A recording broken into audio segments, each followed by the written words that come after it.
Mfumo wa mapato uliotumika wa watu kuingia uwanjani, kukata tiketi na kuingia uwanjani ni mfumo ambao tunafanyia majaribio kuona kama tunaweza kuutumia kwa ajili ya AFCON. Ni mfumo ambao ulitumika kwenye AFCON iliyopita uliofanyika Morocco, na naweza kukwambia sasa hivi kwamba mpaka mara ya mwisho naangalia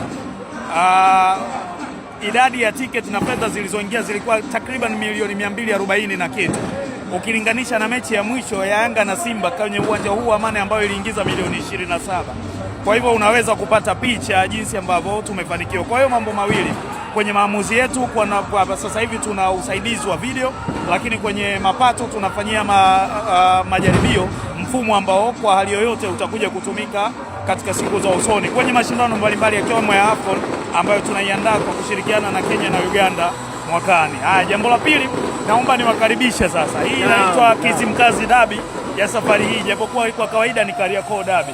Kesho kuna tamasha la Kizimkazi, limekuwa likiendelea kwa siku kadhaa hizi, lakini kesho ndio usiku wa mkesha wa tamasha la Kizimkazi ambao utakusanyisha wasanii wengi ambao wangependa wapenzi wa muziki kuwaona. Kwa hiyo nichukue fursa hii kuwakaribisha. Utakuwa usiku mzuri ambao mgeni rasmi atakuwa Mheshimiwa Rais, na kutakuwa na idadi kubwa ya wasanii, kwa hivyo kutakuwa na burudani za kutosha.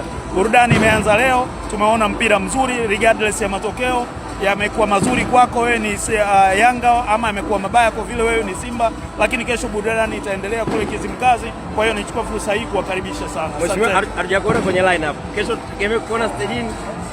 Sasa mimi si ndo waziri mwenye dhamana hiyo, kwa hiyo sio jambo gumu.